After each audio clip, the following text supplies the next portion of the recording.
Welcome to Monday, Stackers, and thanks to the men and women in our armed forces for keeping us safe. Another weekend, OG, another glorious weekend while somebody was standing guard. Yeah, we got to have a nice, go play golf, enjoy the beautiful sunshine. And there's somebody in a submarine right now going, all right, my finger's ready. It's on the button. If we got to push it. Probably not, but hopefully that's somebody who then gets a little itch, accidentally sneezes. Got you. Yeah. Uh-oh. Oops. Bill? It's like that Snickers commercial. Looks great, but who are the chefs? Great googly moogly. The chefs. On behalf of our whole crew here at Stacking Benjamins and our friends at Navy Federal Credit Union, big shout out to our armed forces. Let's all go stack some Benjamins together. Spider Pig, does whatever a Spider Pig does. Can he swing from a web? No, he can't. He's a pig. Look out, he is a Spider Pig.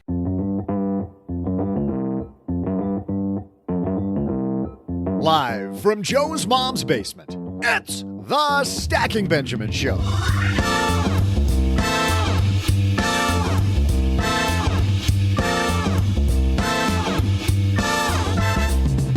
I'm Joe's mom's neighbor, Duggan. Are you ready to adult with your money? So am I. So today, we've got the notebooks open and the pencil sharp because high school finance teacher and author Jake Cousineau is here to teach you the basics.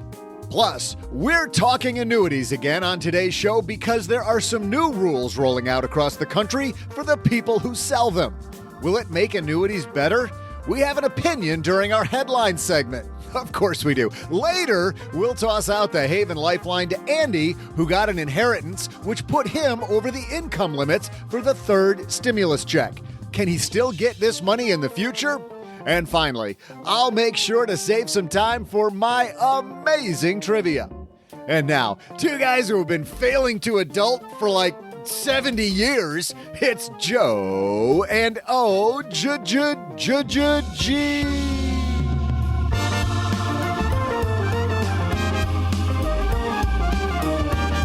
That's 70 dog years, right? Hey, everybody, welcome to Monday. I'm Joe Salciha, Average Joe Money on Twitter. This is the Stacking Benjamins Show. We're so glad you're here with us. We've got the coffee. You've got your earbuds in or your listening device. And I'll tell you what else I brought today.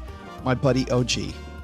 Fresh off the mend of the COVID vaccine. Well, welcome to the club, man. What took you so long? Oh, well, our age group was a little bit later. The senior citizens got to go first, you probably recall, which is why you got yours in January.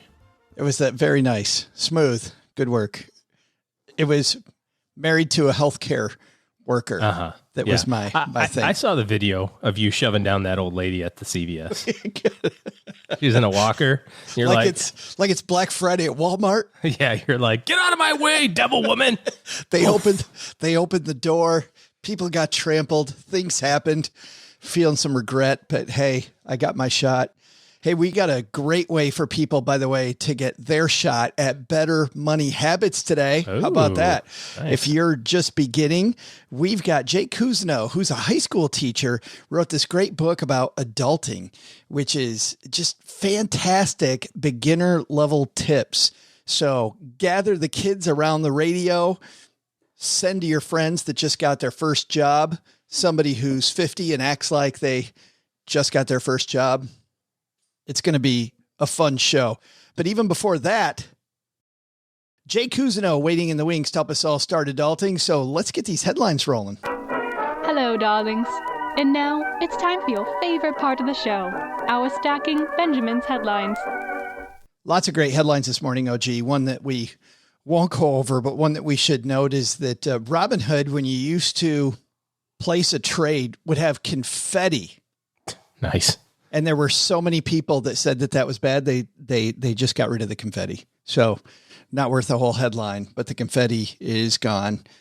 Don't get me wrong. It's great that you bought a stock, but this gamification and things that make it feel like a casino and that you're betting sends the wrong message. So it was good to see Robinhood stop that. Our first headline, though, is actually coming from Investment News. This is written by Emil Halez over at Investment News. States picking up the annuity best interest standard. Have you heard of the annuity best interest standard? Have not. Numerous states have been incorporating a model regulation for annuity sales, Emil writes, that's designed to mirror the SEC's regulation best interest. To date, 8 states have passed rules based on the National Association of Insurance Commissioners model, and at least as many are considering such measures. The NAIC issued its proposed rule more than a year ago, and its incorporation by individual states has likely been slowed by the pandemic. The Securities and Exchange Commission's rule, passed in mid-2019, does not apply to annuities, which are insurance products covered by state regulations. Recently, Idaho, North Dakota passed rules matching the standard, adding to other states, which are Arkansas, Arizona, Delaware, Iowa, Michigan, and Rhode Island. Those considering similar regulations include Alabama, Kentucky, Maine, Montana, Nebraska, Nevada, Texas, and Virginia. The new regulation, here's what it does. Slightly changes non-fiduciary sales of annuities, requiring brokers to put a consumer's interest ahead of their own at the time they recommend the products. To satisfy that, they have to check off a list of 4 obligations around care, disclosure, conflict of interest, and documentation.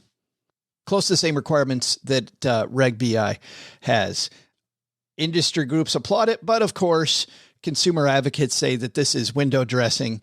The model rule, quote, is a bad joke with consumers as its victim and is effectively the same old weak suitability standard. Barbara Roper, Director of Investor Protection for the Consumer Federation of America, wrote in an email. It claims to address conflicts of interest, but then exempts the most significant conflicts, cash and non-cash compensation, from the definition of material conflicts of interest. I went to an annuity meeting, an annuity industry meeting at MIT.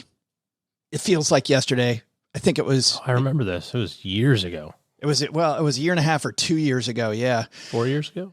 I'm thinking maybe 2, but the frustrating thing is there were consumer groups there and there were industry groups there.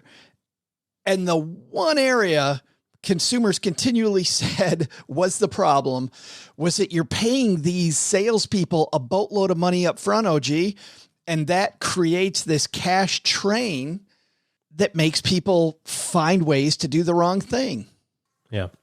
You just have to follow the money. To kind of put it in perspective, if you were to put, let's say $500,000 into a normal run-of-the-mill investment advisory type relationship account, your fees would look like somewhere in the neighborhood of about $400 a month, give or take, right? If you were to take that same $500,000 and put it in an annuity, your commission that you would pay would be somewhere in the neighborhood of $30,000. So if I'm a tolerably decent salesperson, right, it doesn't take me that long to figure that math out. And how many times do I got to like throw stuff against the wall when I know sometime when it sticks, I get 30 grand plus or minus. This would eliminate all the conflicts and all of the chicanery associated with annuities if you just got rid of the upfront commission, because then it would be based on the merits of the product, because in fact it would be a true comparison to, do I need the benefits that the annuity provides? Lifetime income, tax deferral if it's in a regular investment account versus an IRA, the diversification options, all that sort of stuff. Is that going to be better for me than a basket of ETFs or mutual funds?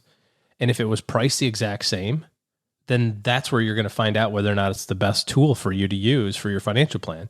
When there's any other sort of conflict in there, and the conflict majorly being, I get paid $5,000 a year if I do this, $30,000 if I do this,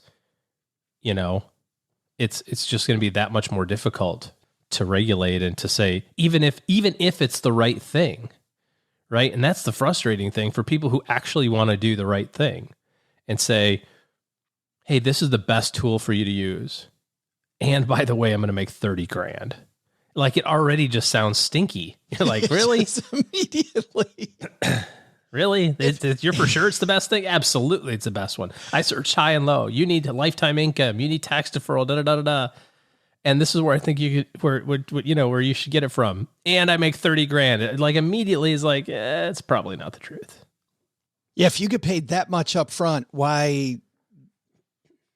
It feels like something that has to be sold, not bought, right? People don't go out searching for this.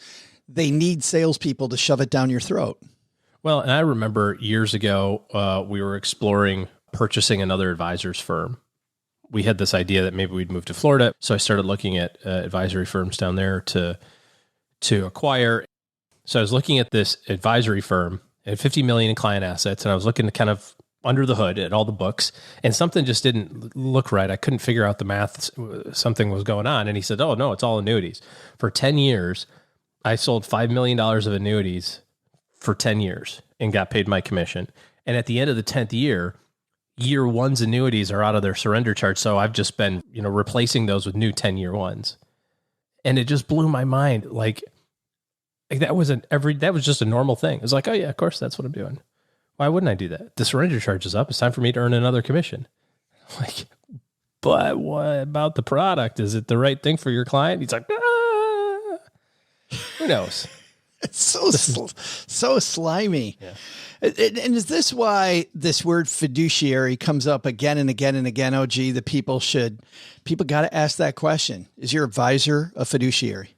Yeah. And you know what? I am so tired of talking about it because I have found that even those who aren't say that they are. So that's even getting watered down. What? Absolutely. You go ask the guy at Merrill Lynch if he's a fiduciary. He says he is. Guaranteed. You ask the person at Morgan Stanley, you're a fiduciary. Guaranteed they say yes. You ask the guy at LPL, Commonwealth, Ameriprise, are you a fiduciary? Yep, sure am. And the answer is you cannot be if you receive commissions.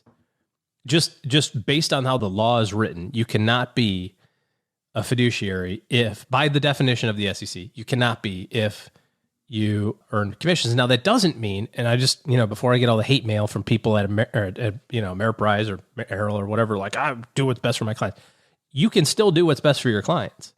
And I think that there's a lot of advisors, in fact, probably the vast majority of them, right? The vast majority of professional advisors do what's right for their clients, regardless of how they're compensated.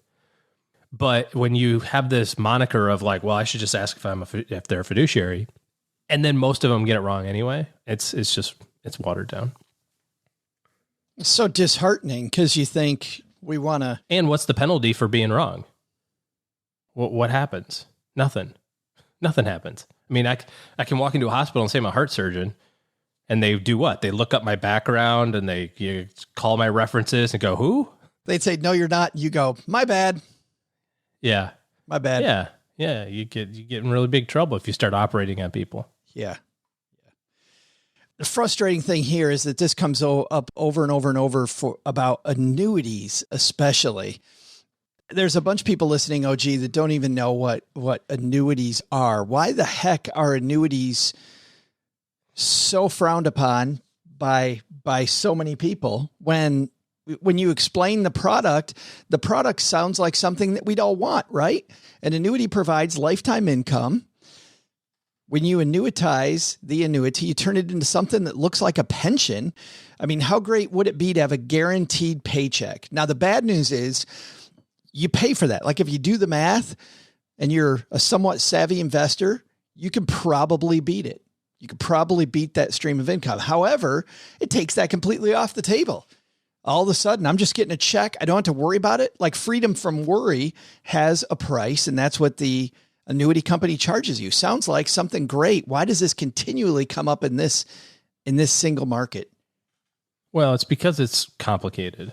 It's a complicated investment product. It's a complicated compensation structure. Every time there's a layer of something in there that adds more cost to the consumer, so an annuity that has mutual funds inside of it now has two layers of costs. Has the layer of cost of the annuity and the layer of the cost of the mutual fund. If you have an annuity with mutual funds with a lifetime income benefit or with a guaranteed death benefit or some, other bells and whistles, you're just adding layers of cost. And so that stuff can get pretty expensive over time. And I think most people are just simply using them incorrectly. The biggest benefit of an annuity is that it's tax deferred. just a great tax deferral tool. It's one of the only ones that exist. It's fantastic. You put money in, you don't pay any tax on it until you pull money out. Mm-hmm. And it's fantastic. And if you do it the right way and find something that's low cost, then it can be a wonderful, wonderful tool. But most annuities are IRAs. So the biggest benefit of an annuity is tax deferral. Well, you get that in the code of the IRS. So you don't need the annuity to do tax deferral inside tax deferral. And then you add the complex cost structure plus the commission structure inside of it. And you go, this is just a lot of moving parts. That's immediately when I think that we have a commission salesperson, when I see an annuity inside an IRA.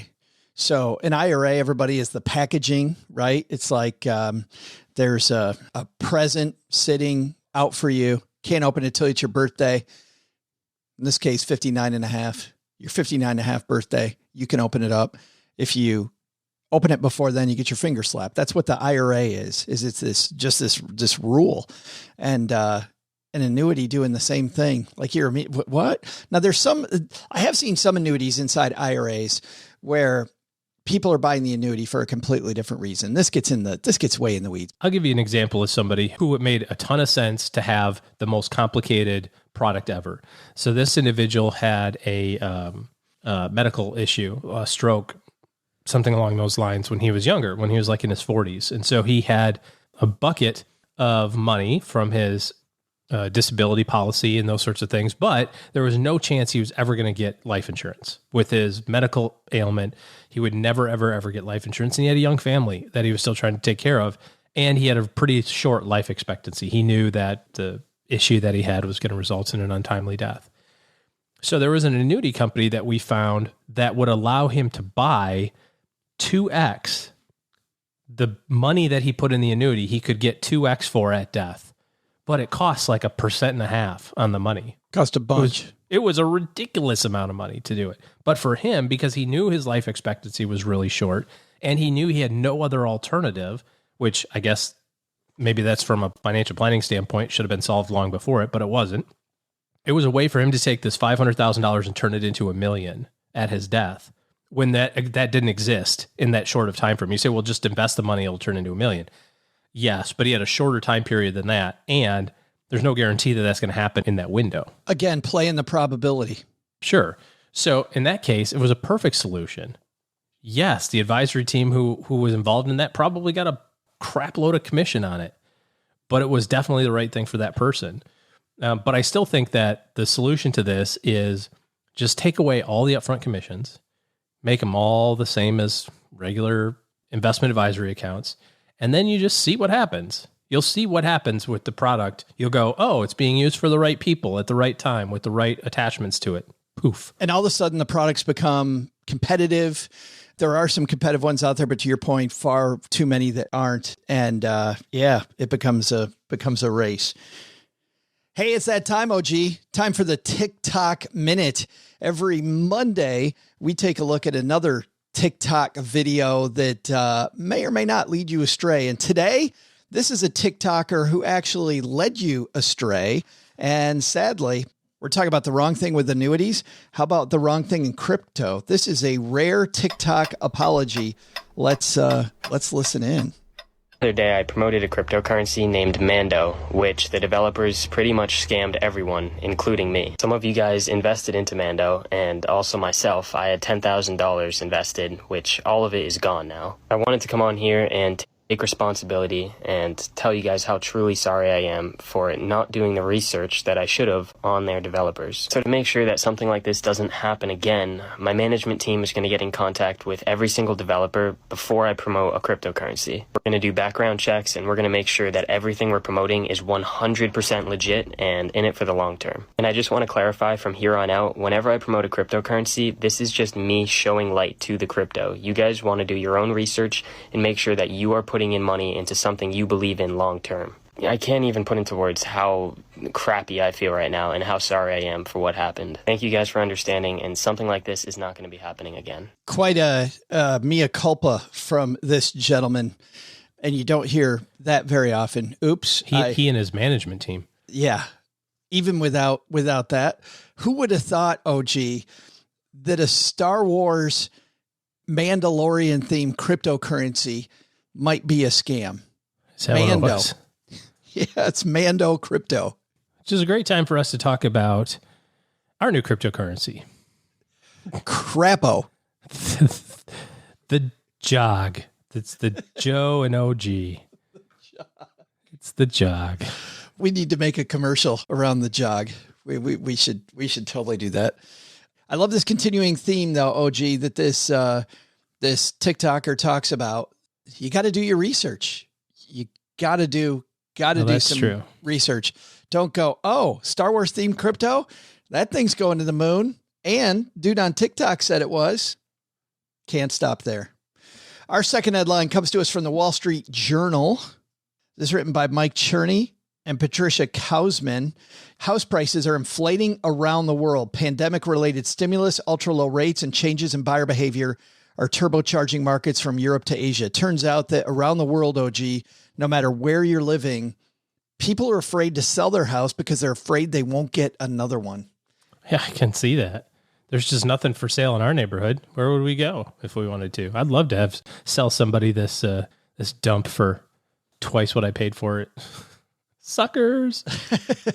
The whole market is locked. As the U.S. housing market booms, they write, a parallel rise in residential real estate prices across the world from Amsterdam to Auckland's raising fears of possible bubbles and prompting some governments to intervene to prevent their markets from overheating. Nice. We say this all the time with individual stocks, that we read these stories about the market being overheated. And in the stock market, it seems like every day there's somebody again and again and again saying it's overheated. I haven't read this many real estate pieces saying the real estate market's overheated in a long time. Seems like a big buildup over the past 8-9 months. I think it all depends, just like anything, where you are, right? I mean, probably not a hot real estate market in Manhattan right now. In fact, I know it's not. You can get great apartments for lower than you could a year ago. But out on Long Island, where you can work from home, Toronto, the suburbs, Vancouver, Dallas, where we live, and Texarkana, where you live, it's crazy. You see people moving to the place that they want to be. And it says this whole thing's putting policymakers in a bind. Many want to keep interest rates low to help out the post-pandemic recovery, right? So keep interest rates as low as possible, keep people spending money, but they're also worrying about people taking on too much debt to buy houses when prices could stagnate or fall later. So if you're buying a house that you're going to live in, let's not talk even about investment houses. I think that you got to still really be careful that you're taking on too big a mortgage for that house of your dreams right now. Well, and the rules still are there for a reason. Just because you can qualify for a mortgage with 35 or 40% of your income going to the house payment doesn't mean you should. If you can keep it to about 25%, and, we've talked about this before, but I like the 15-year. You're a fan of the 30 for the flexibility.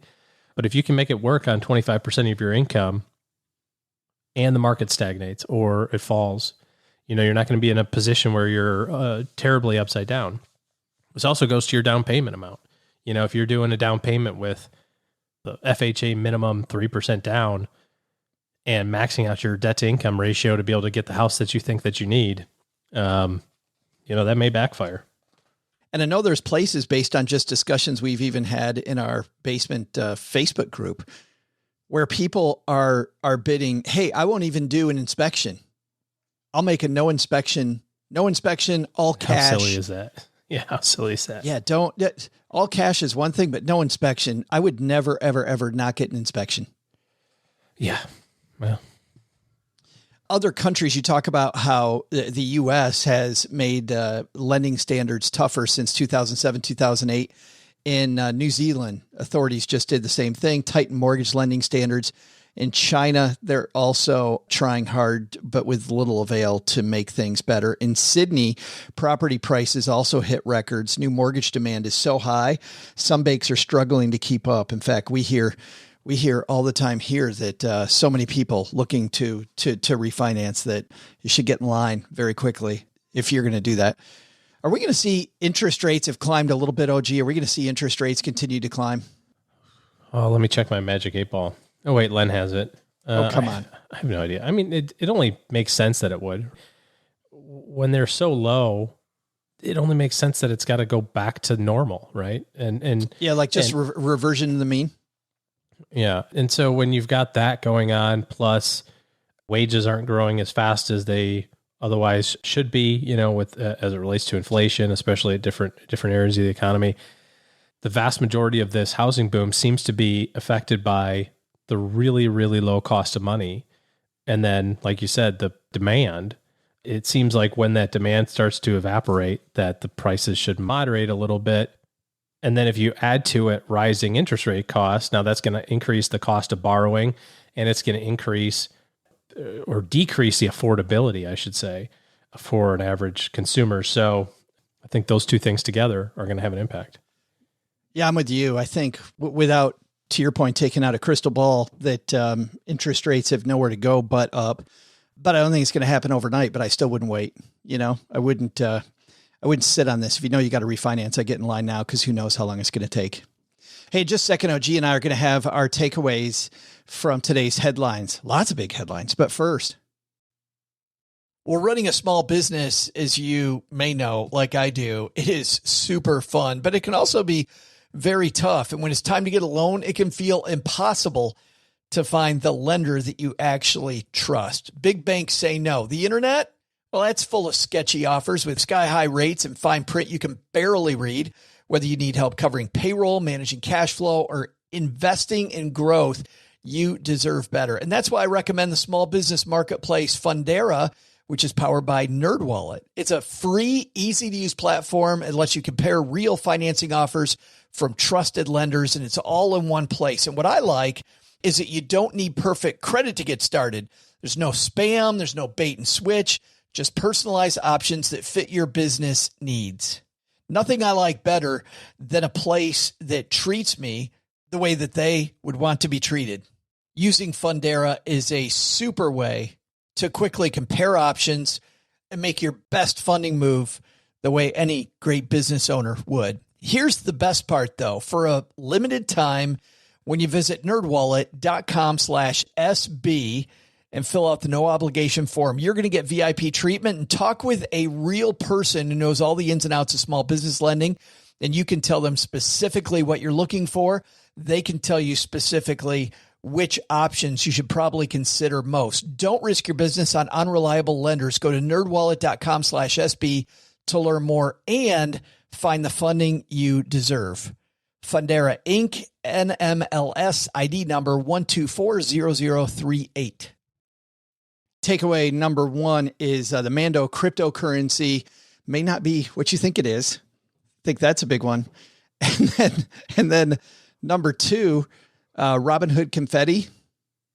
Might have to use your Wayback Machine to look at that, but might not have been a great idea from the beginning, treating your stocks like it's betting on the ponies out at the horse track. But the two biggest takeaways, annuities can be a good product, but there still is a long way to go when it comes to the way annuities get sold. So the word fiduciary, still important.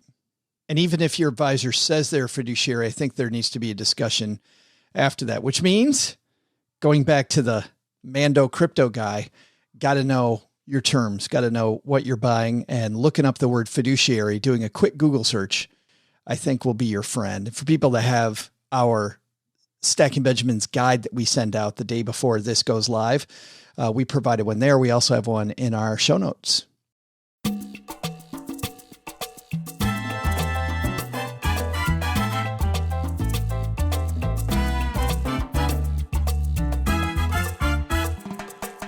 Oh, I love this guest we have on today. Jake Cousineau is a guy, and I'm sure you're going to hear it here, OG, who really cares about teaching young people about money. We'll ask him about his journey because you don't see financial education classes in schools very often. And the fact that he gets to teach that, we'll ask him how that happened. But we'll also talk to him about what the things are that you first need to know when you are learning about money. Cheryl has a friend, by the way, OG, who listens to the show, who said that we should talk from time to time about the words that we use, about some of the words that we think aren't jargon because we use them every day, but still, to some people, it's very difficult. And we tried to do that today with annuities, with our housing discussion, but Jake Cousineau is going to do a lot of the heavy lifting today. So if you're wondering where you need to start on this whole money journey, we got you covered. Jake Cousineau on his way down to the basement.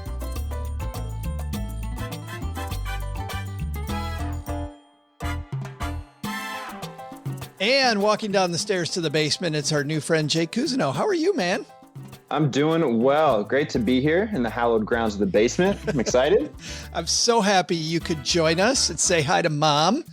But I'm even more excited about talking about this topic because, you know, so many of us, when I was in college, I have talked about this a lot, but people are new to the show.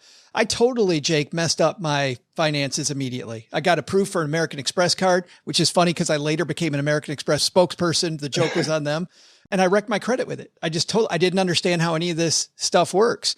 You say early in your book that you're the first member of your family to go to college and I believe graduate from college. That's right. Yep. Did your family talk about money? Did you have a good financial background before college? No, not even a little. Zero.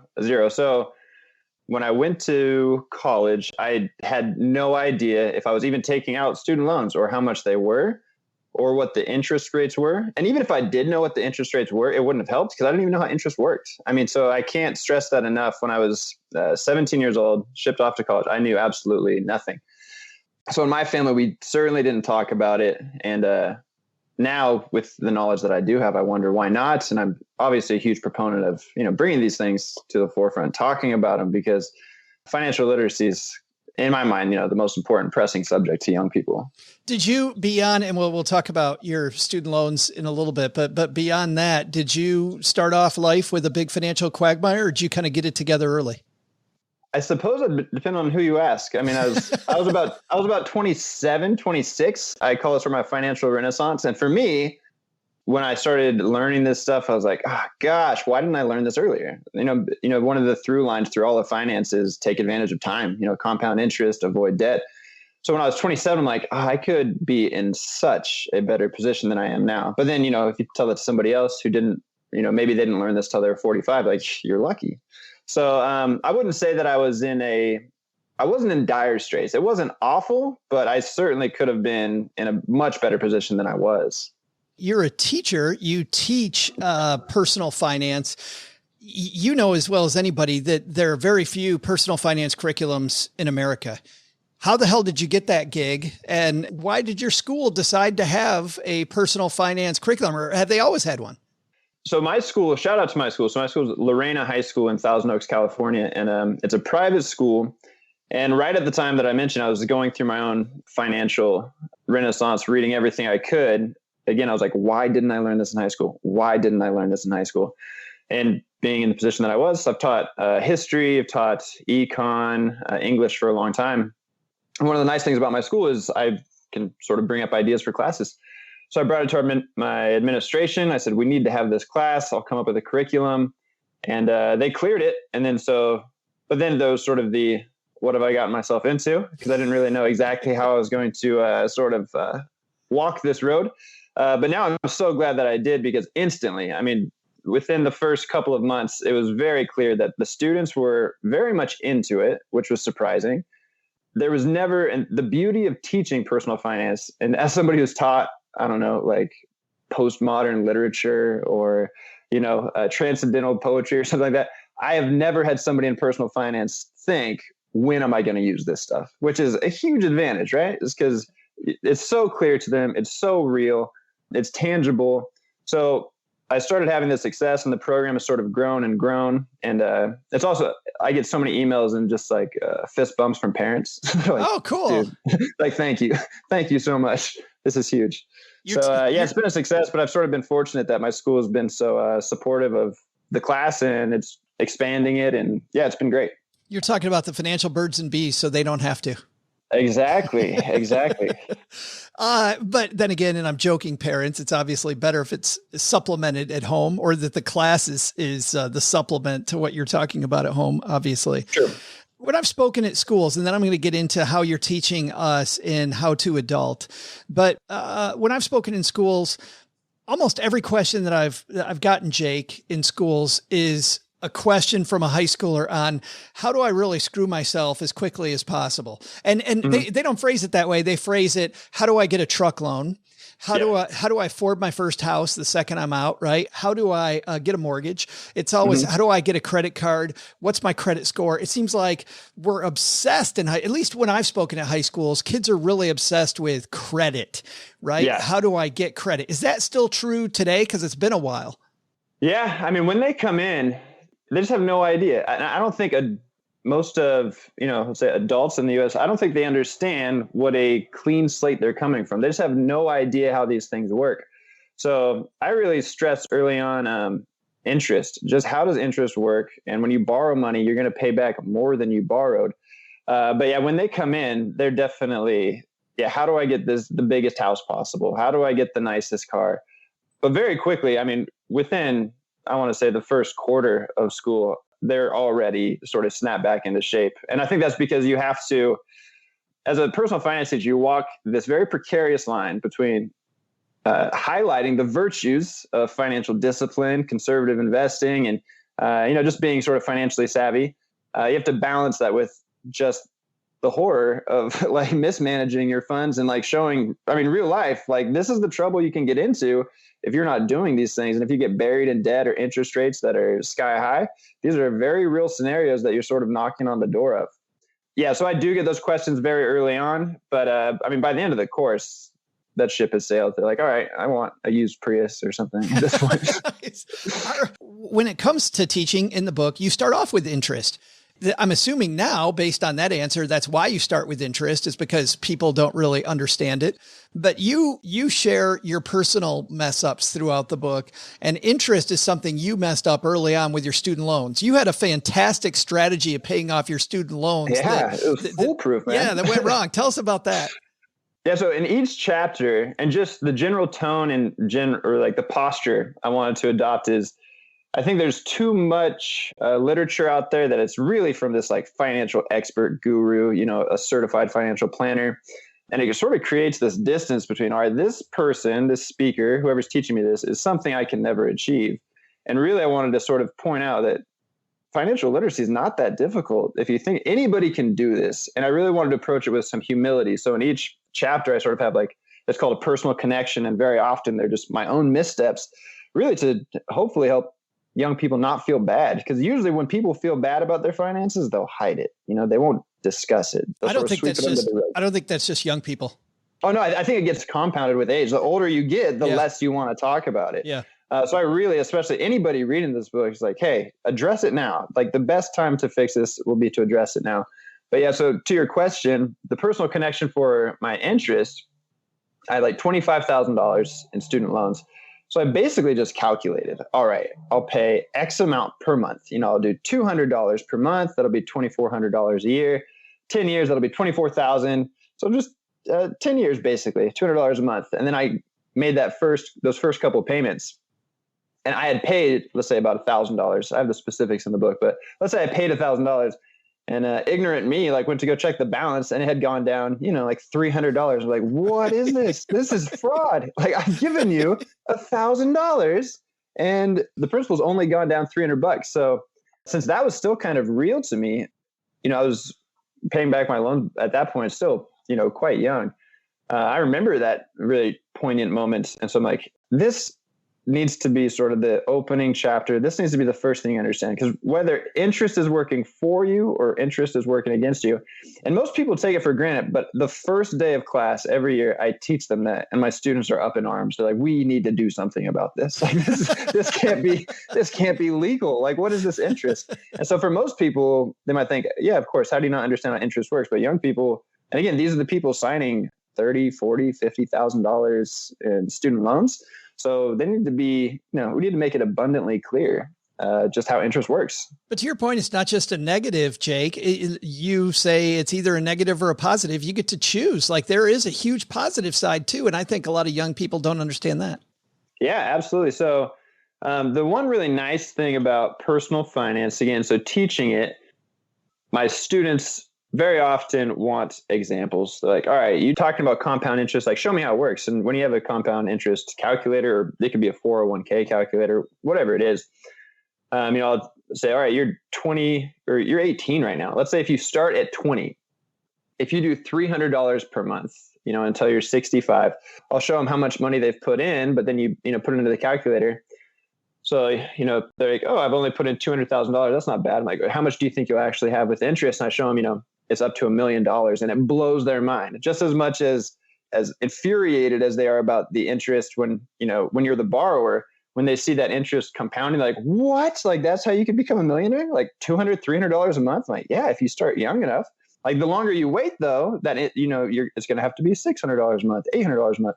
But if you start now, so that sort of blows their mind. Like, I didn't realize, that's how you can become a millionaire. Like, yeah, it doesn't take, you don't have to have a $500,000 salary to do it. I still think that's fun. Even today when I'm trying to get motivated at my age, and then I go, use the rule of 72 or a calculator, and I start looking at what my balances are going to be like.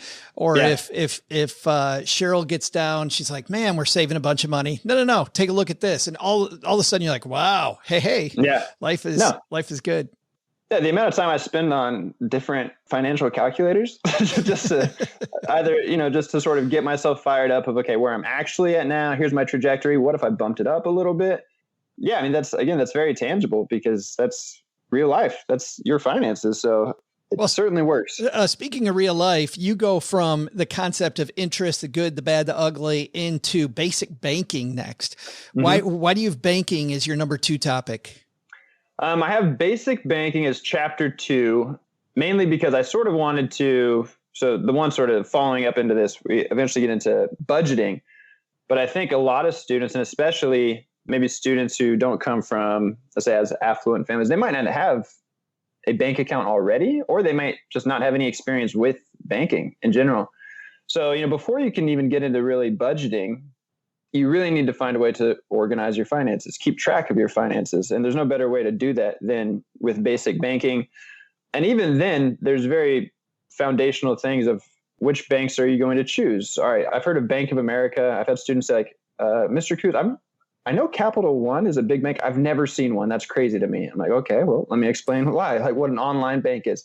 They're like, oh, what is Ventura County Firefighters Credit Union? So you have a bunch of choices to start. And again, I think so much of financial literacy, so much of finance when you're young is sort of being overwhelmed by which bank do I choose? If I make the wrong choice, this is going to ruin me. And so I sort of want to make it clear, it's not going to ruin you. There are differences. Here are the differences, but you need to get your foot in the door. Similarly, that's sort of a through line throughout the book. Like, all right, so you want to open up a 401k? Do you want to do Roth or traditional? People get overwhelmed. They're like, never mind. I'm just not going to do it at all because I don't even know what it means. It's like, no, just take the information now. And again, making one of those choices is better than none. So basic banking is like, you're going to need that step in order to, that foundation needs to be laid before you can sort of march further down this road. Importantly, too, you talk about how fees work. Absolutely. One of the big ones that the students are always surprised by is overdraft protection. And, how much money banks make off overdraft protection. Not only that it might cost you, $30 to $35 every time you use this so-called helpful service, but the way in which banks often organize transactions is not always chronologically. They might wait till the end of the day and put the order, the highest transaction to the lowest, which obviously when you order it that way is going to be much more likely that you're going to overdraft and you're going to need that protection. Those fees kick in. And I also talk about just basic benefits of business with, if you have a high yield savings account, if you have even a 2% interest rate on your bank account, from literally doing nothing, just putting the money in the bank, you can make money, which is always very surprising to students. If you put, say, $5,000 into a bank with 2% interest, in 5 years, you're going to have more than $5,000. And that blows their mind to have the concept that your money can work for you. Is that a good introduction, kind of, even though it's a different concept, investing, but is that a good introduction to investing? Just the idea that your money can make money? Absolutely. Absolutely. And you do want to start small, long-term growth, what sort of like reliable interest rates or realistic interest rates you can hope to expect. But yeah, basic banking, just demonstrating that, because you also have, if it's 2%, it's a consistent number that you can sort of expect. But yeah, starting small like that, they really need to understand that before you can show them the things that are going to get them really excited, let's say, because then they're just going to forget about everything else. Like, all right, I just want that. I don't care how it works. So you need to teach them how it works before they can actually start doing this stuff. Do they get excited when you get to the investing part? Yeah, I would say investing is probably the unit of my class they are most excited about.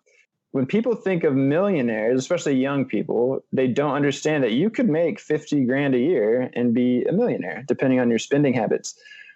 And again, showing them sort of the performance of index funds, because they're already pretty excited when I show them what a 2% return can do. You know, with a high interest savings account, it's like 2%, that's pretty good. Like, you know, I made $1,000 over 6 years. And then I show them what 7 or 8% looks like, and they're like, "This is out of control. Like, this is nuts. Like, this is not real. You know, this is alchemy." I'm like, "No, like, this is real. Like, this historically, you can rely on these things." It shows both sides of the class. You tell them about overdraft protection and these fees that may not be too kind, or interest rates that are hard to get out from under. But if you know these things and use this to your advantage, you can also, again, from $200, $300 a month, possibly become a millionaire, you know, depending on the return that you get. So they certainly do get excited about stuff like that. I want to ask you about budgeting. You mentioned it earlier. You've got two quotes at the beginning of the chapter. Quote number one from a student, these are both from students, is, "One time I spent my entire paycheck on stickers." Yeah. And then the second one is, "I bet Kylie Jenner doesn't have to worry about budgeting." Why are those significant? Well, so one, I think that my students had so much feedback, and I'm very close with my students. So it's nice because I could bring in each chapter and be like, "Hey, what do you think of this? Like, is this funny?" They're like, "No," like, not even close. Like, so lame. Or like, is this relatable? They're like, "No, it's still not funny, but like, I can tolerate it." Jake's already getting his dad joke game going. Yeah. I've got my varsity patch in that for sure. But so I can really workshop with them. Like, does this make sense to you? Does this not? But at the beginning of this year, I decided it'd be nice if each chapter opened with some quotes from students. Again, what I mentioned earlier, to kind of demonstrate where students are coming from, what kind of mindset they're in. And I would just, about each topic, be like, "What's the first thing you think of when you think of budgeting? What's the first thing you think of?" So I got quotes for each one of these, and some of them are quite silly. Like, once I spent my entire paycheck on stickers. Those are gold. Yeah, I bet Kylie Jenner doesn't have to budget. One, I think it makes it more relatable for younger people that, you know, there's at least, like, one thing I like about your podcast, there's the jokes in between, there's sort of the asides in between the financial lessons. And if you're just going to throw financial lessons down somebody's throat, especially a 17-year-old to 25-year-old, get out of here. Like, that's not going to work. Well, and I could just imagine you in class saying, "Hey, guess what? You're not Kylie Jenner, so let's go." Absolutely. Oh, I talk a lot of trash to them. So it's the chapter introductions, I think, provide a nice balance to the book. It's not just so how do we bland. How do we teach beginners then how to budget? Where do you start? Beginning budgeting, I really sort of start with, all of my students have heard something. They'll initially say, "Coupons, you got to cut coupons, you got to stop drinking Starbucks." And I'm like, those aren't bad ideas. But too often, because I think it's just like sort of a clickbait, "Stop drinking coffee and you'll save $5,000 a year." It's like, no, those are small victories. So I really start with the big three. I call like the three biggest mistakes you can make in budgeting: housing, transportation, and food. Like, people overspend on their housing costs. They buy the cars they can't afford. Like you said, those high schoolers, like, "How do I get this new F-150? And they eat out too often. So those are sort of the three biggest killers to your budget. And really, this goes into teaching, like, you need to be working off percentages of your take-home pay. Like, whatever your after taxes pay is. Too often students come in thinking these are just sort of cut and dry numbers. Like, is $800 too much for housing? Like, well, that depends. Like, it all depends on your take-home pay. But starting with those three, I think, is the big message out of the gates for me, because if you happen to be doing well in those three, your budget will still probably be, it won't be completely out of control, let's say. Let's hope not. But generally, when people get in trouble, it's because those three big expenses they've made mistakes along the way. At the end of that chapter, I provide two sample budgets for two hypothetical twin sisters that make the same salary. One of the girls, the hypothetical Trinity, she's overspending in those three categories, and her budget's just getting wrecked, and she's not saving, she's not paying down her debt. And the other one is doing fine. And the thing that students point out, like this one has budgeted $800 per month for entertainment. And they're like, oh, that's a lot. I'm like, yeah, but that's okay. Like, that's what I'm trying to teach you. Like, because she's made sacrifices in transportation, housing, she's having fun. Like, so too many students come in thinking, if I want to have a fun life, like, or a financially stable life, I need to practice like austerity measures. I'm like, no, that's not the case when you're young. Like, if you start this young, it doesn't have to be that. Like, as long as you're making wise decisions in those, especially those big three categories, you can afford to have fun. You can't afford to make bad financial decisions your entire life. Yeah. Are you trying to say Paula's line that you can afford anything, just not everything? Yeah, exactly. It comes down to a problem of scarcity there. Well, that is good. I love that it's about choices and less about the app that you're going to use or which method, right? If you're going to use like a YNAB, every dollar is a home method or whatever, whatever it might be. Because while that's cool, I think it's better to teach choices at an early age. The book is How to Adult Personal Finance for the Real World. You talk about taxes, credit cards, insurance, investing, budgeting. Just a fantastic guide for people just getting started. Jake, where can people get it? All right, they can get it on Amazon. Little, small business. Never heard of it. Yeah. So it's as simple as How to Adult Personal Finance for the Real World. My name is Jake Cousineau. You could also check out I have htapersonalfinance.com. So I've got some YouTube videos up there that explain things like, let's say, Roth versus traditional, or how's insurance, premiums and deductibles, what are those, progressive tax systems, stuff like that. So for more audio-visual video learners, there's also that avenue. Awesome. And you know what? We'll link to all of those spots Jake talked about on our show notes page at stackingbenjamins.com. Jake, man, thanks for spending a few minutes with us talking financial literacy. I really appreciate it. Absolutely. It was great to be here. Thank you for having me. Hey, Stackers. I'm your pal, Joe's mom's neighbor, Duggan. I'm glad that Jake is here to tell you all how to adult. But honestly, I think he left a few pretty key things off the list. Like when you're older, you better go find yourself a good dermatologist so you can have him take a look at that weird spot on your back. You also got to take care of the knees. Like when you're 35, the check knee light shows up on your dashboard like a clock. And, if you don't baby your knees, good luck getting out of bed. I'm just getting started. Oral health, very, very important. Don't forget to go to the dentist. I mean, like when you're in your 20s, you're opening beer bottles with your teeth every morning. You don't realize that's going to come back and haunt you later on. So you got to get to the dentist, which gives me a great idea about today's trivia. How many adults out of 10 in the U.S. go to the dentist each year? I'll be back with your answer faster than you can floss those pearly whites. The ones you got left.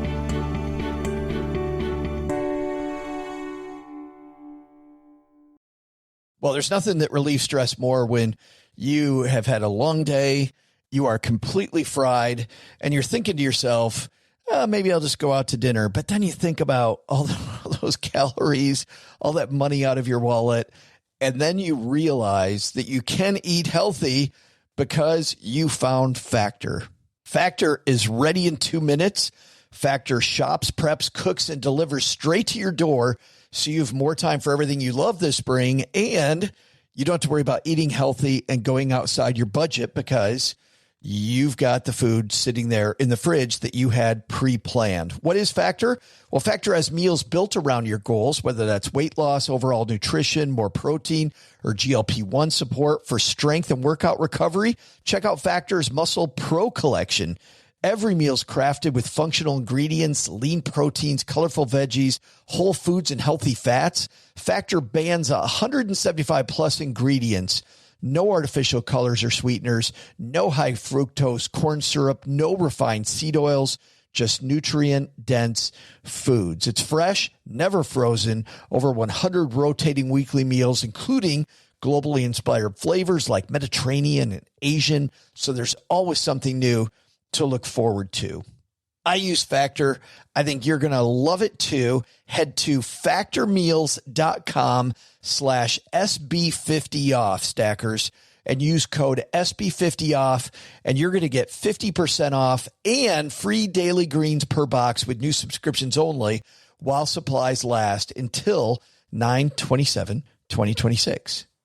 I had a breakfast mentoring meeting yesterday with a young woman who was just amazing. She is graduating from college with a degree in wealth management, and she reached out hoping for some pointers. And listen, if somebody's in Texarkana and wants to go into this beautiful field of personal finance and helping people get their money together, that is incredible. But even more incredible is how she reached out, how she was trying to network.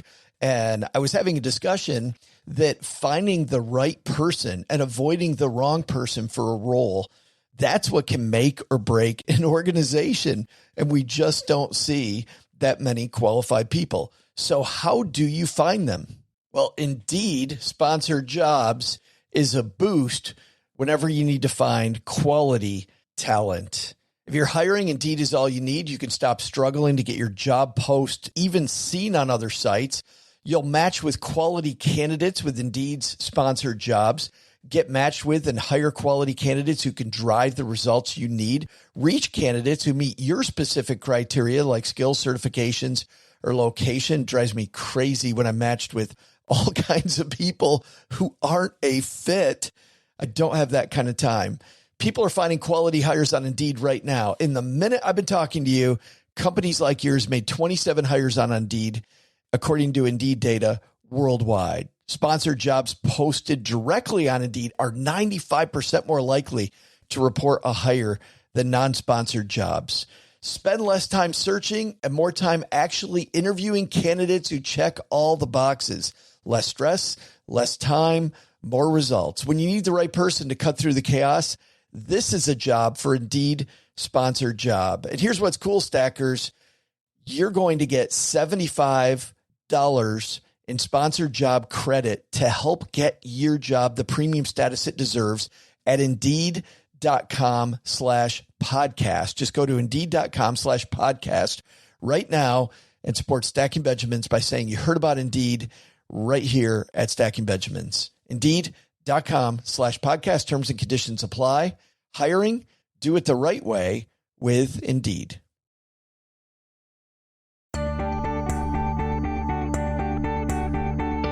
Hey, Stackers, it's your adulting pro, Joe's mom's neighbor, Doug, sharing some more adulting tips that Jake forgot. Like, when you're an adult, you say no to the extended warranty. They're a big old scam. Make as many friends as possible. You're going to need them as you get older, except don't be friends with Todd from the Sizzler. That guy is the worst. Am I right? And finally, remember, you don't have to budget if you marry Mackenzie Scott. Mackenzie, you didn't even give me a chance. Now that I've sufficiently rounded out Jake's adulting knowledge bombs, let's get back to today's trivia. The question for today is how many adults out of 10 in the U.S. go to the dentist each year? If you guessed 5 out of 10, you forgot the other guy because 6 out of 10 is correct. Turns out more adults want to go to the dentist, but dental insurance is not as common as health insurance is. But don't forget your teeth, people. Tooth health is often linked to heart health. And I've been told that we need that particular organ. That thing is kind of critical. So on that note, it's time for me to go be an adult in the backyard with the neighborhood kids. I heard they're building a tent city out of old sheets. God, I just love that. Isn't that the best? Right after the sofa cushion fort, the tents in the backyard. It's just awesome.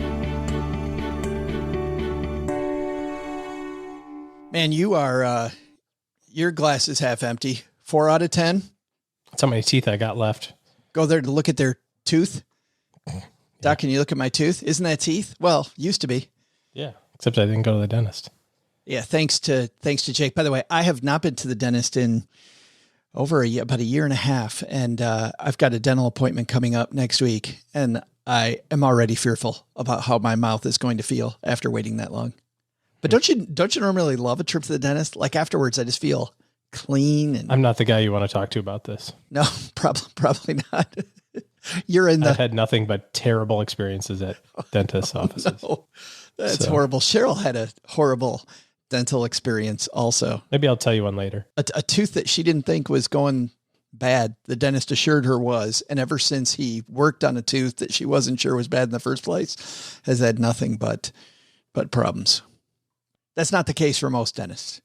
I've had personally just fantastic times, and I really can't wait to go back. So looking forward to it. Hey, let's throw out the Haven Lifeline and tackle some of life's most important questions. Our friends at Haven Life, OG, they put what you value first. Fluoride and dental floss. and so you can have more time getting your teeth looking pearly and white. That's why they've made buying quality term life insurance actually simple. If you head to stackingbenjamins.com/Haven Life now, you'll get a free quote.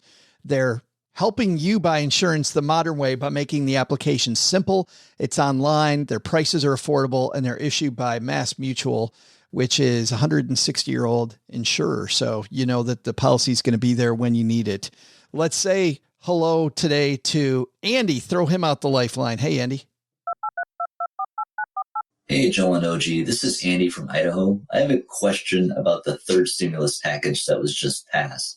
I'm married, and my wife and I have 2 kids under 6 years old. Our yearly income is $90,000, but my wife's mom passed away in early 2020, so she received some inheritance money that put our household income above the max threshold for receiving any stimulus money. Now, I already filed our 2020 taxes, so we are not able to collect the money from this third stimulus package, but our 2021 income will be back down to the $90,000 range. My question is, are we going to be able to collect this money from the third stimulus package when we file our 2021 taxes in 2022? I thought I read something online about this, but I forget the source and was not able to find anything else about it. So just wondering if you guys had any insight into this. Thanks. Thanks for the question, Andy. OG? A couple of things that I have questions about. I've not known inheritances to show up on your tax return. Maybe if it was an IRA or something. Yeah, I had a similar question. That's become the only thing that I would think of. Sale of some property or something. But even if it was a sale of some property, you would get a step up. There wouldn't be any taxes due on that. So it must just be IRA money. It would have to be, because IRA, much like we talked about earlier, being a tax shelter, money hasn't been taxed. And so now it's being taxed for the first time. Yeah. Eventually you gotta pay the tax bill. But if it wasn't an IRA, maybe you kind of unravel that mystery as well, Andy, if you go, no, it was a piece of property out in the woods, well, then that shouldn't have been on your tax return. That being said, the good news is, yes, you, according to Kiplinger's and of course the IRS, if you qualify in 2021 based on your income, you'll be able to use that as a credit or a reduction of your tax bill in 2022 when you file your taxes for 2021. So, it'll still be available. Just hold your horses, as Grandpa used to say. Yeah, that's the good news. The way that this tax plan worked, Andy, is that it was a forward of a tax credit. So they just gave you the tax credit early, and then most people will file that they got it when they file their taxes. You will file that you didn't get it. And so then you'll have it taken out, which means, OG, that if he owes money, he may not see any money, but it'll go dollar for dollar against any taxes that he owes. Right. Yeah. So what you're saying is that if you don't withhold enough throughout the year and you figure out your taxes and it says that you owe $1,000, you might only get back 500. Yeah. I don't know what the stimulus number would work out to be without looking it up, but let's say it's $1,500. You'd only get 500 back, but it's because you owed 1,000. That's right. But he's not going to get a $1,400 check in the mail. He shouldn't expect a check in the mail. He's just going to expect it to be worked out on his tax form. Correct. Yeah. Thanks, Andy, for the question. If you've got a question for us, like Andy, call the Haven Lifeline, stackingbenjamins.com/voicemail. And if your computer has a microphone, your phone certainly has a microphone. Just go to the browser, stackingbenjamins.com/voicemail, and like Andy, because he was brave enough to ask a question, we are going to have Mom's friend Gertrude send him out a shirt before the poker game. And by the way, ladies excited that they're finally able to start getting back together for the card game, OG.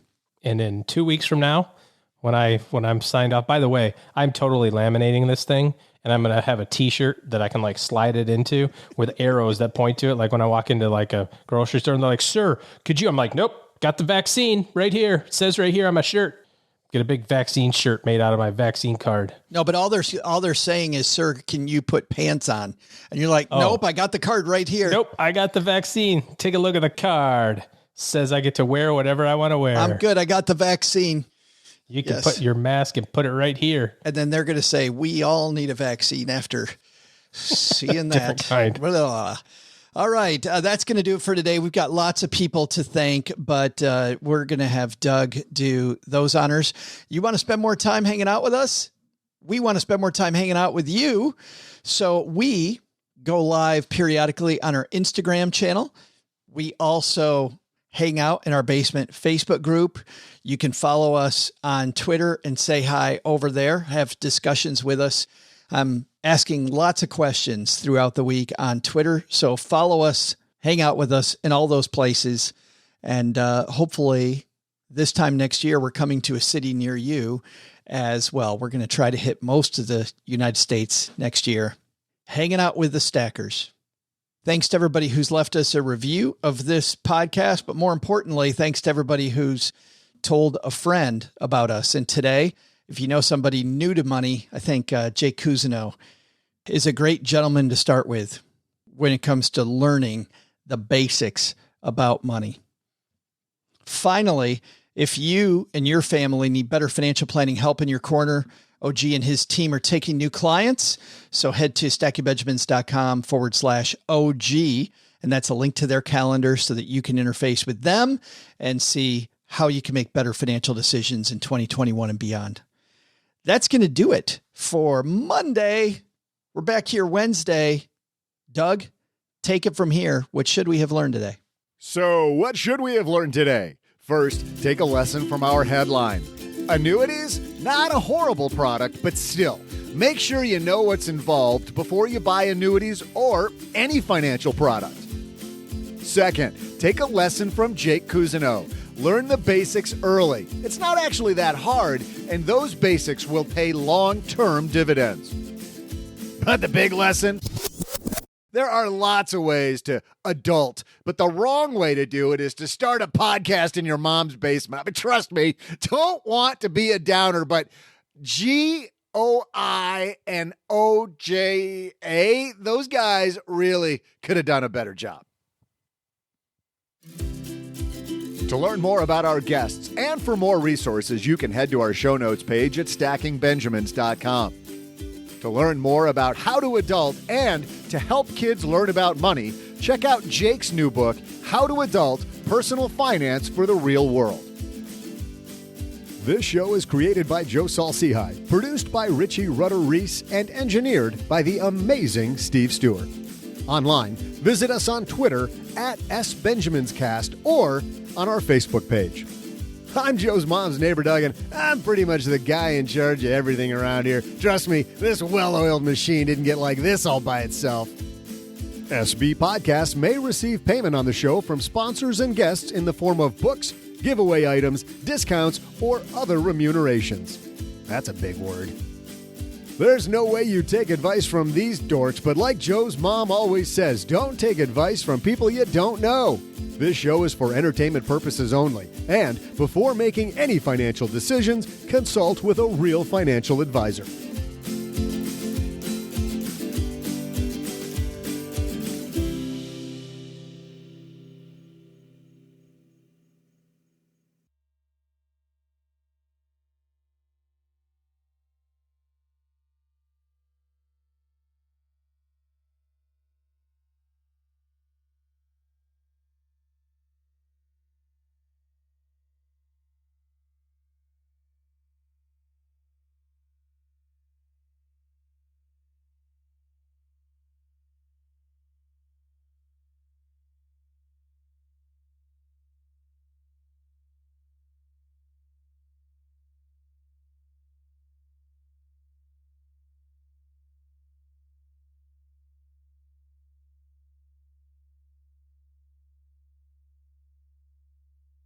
So here we are in the dentist show after show. A couple of quick stories. You were talking about Cheryl having her tooth work done. When I was in the military, I had no cavities my entire life. I was like the perfect dentist kid, a patient, I should say. I get in the Marines. They're like, yeah, you got a cavity right there. I'm like, I just had my teeth cleaned and, before I left, and they said it was good. They're like, nope, you need it. So the dentist works on it, does a shoddy job because it's like his first day in Navy dental school. Get back from boot camp and all the other accoutrements that happen afterward and go back to my regular dentist. He goes, what did you do to your tooth, man? I said, oh, they said it was cavity. He goes, oh gosh, no, there wasn't. So strike one. Allegedly, one dentist disagreed with the other. My family dentist for many years said I got kind of schnookered. So that kind of kicked off like a cascading series of bad dental experiences. When I was in my 20s, you know how like when you get your cavity filled or whatever, you put that like sandpaper in there and you got to kind of like grind the sandpaper, kind of grind down the metal or whatever's in there. But anyway, so I'm doing it. And he's like, he goes, all right, let me look. He goes, oh, I said, what? He's like, oh, that's going to hurt. And I said, really? I said, what's going to hurt? That's the way, because of my whole mouth is like, oh, what's going to hurt? And he's like, oh man, you've been grinding on your tongue that whole time. So I like had my tongue in between my teeth. Yeah. When I was grinding on the sandpaper. Oh no. Really hard. And you couldn't feel anything. Oh yeah. Yeah. That was pretty exciting. That's not a dentist problem. That's oops. That was kind of a dentist problem. I mean, it was. Was the dentist supposed to warn you ahead of time? Get your tongue out of the way. Hey, push this out. Hey, don't grind your tongue. And then I had a tooth extraction that was pretty much the worst thing in my life ever. So, I've had good experiences. The only issue that I had was that my orthodontist had a Porsche 911. And I'll just tell orthodontists, if you're driving a cool 2-seater sports car, don't sit it right next to the front door where my parents are walking in with me to get my braces put on. Was the plate your kid's braces? URKDZBRCS. Mouth of gold. Maybe it says exactly. That. Chubb Brace Ching. Grills, GRILLZ. We'd love to hear your license plate from an orthodontist. That would be hear your ideas. Either send those to me or share them in our community. He was actually a great dentist. He was a fantastic dentist, but my mom would always get miffed. She's like, that's fine. And I remember I worked with a mortgage person once who made sure all the time that you saw his really expensive Rolex watch. Like it was almost, you could just tell he was moving his sleeve down a little and he'd go, hey, and he'd make sure he'd point to something. But it was just the way he pointed that you're like, you just want me to look at your damn watch. And it was after 2 or 3 meetings with him that I went, yeah, no. The opposite story to that, I know an attorney who could afford any car in the world that he wants, but instead the vast majority of his clients work at the Jeep plant and at the GM plant and the Ford plant. So he drives a Cadillac. A nice Cadillac. It's definitely a nice car, but is straight up like, yep, I drive a Cadillac. Because all my clients, they also want to drive Cadillacs. Like that's if I showed up in a Ferrari, they'd be like, whoa, what's this hot shot? But a Cadillac, even though it's the nice one, I'm still part of the team. It doesn't cross that line. Yeah. So you got to know your audience for sure. I thought it was going to be even better than that. I thought he they work at the Jeep plant, so he drives a Jeep. When I first walked into Microsoft to give my first talk about their benefits, I show up and I remember this guy who Jason ended up being a great client of mine for many years. Jason comes in early and sits in the front row and he said, what software is that? And I said, excuse me. He goes, to run this presentation you're doing, what software is that? And I go, oh, this is my old laptop. Yeah, this is Windows 95.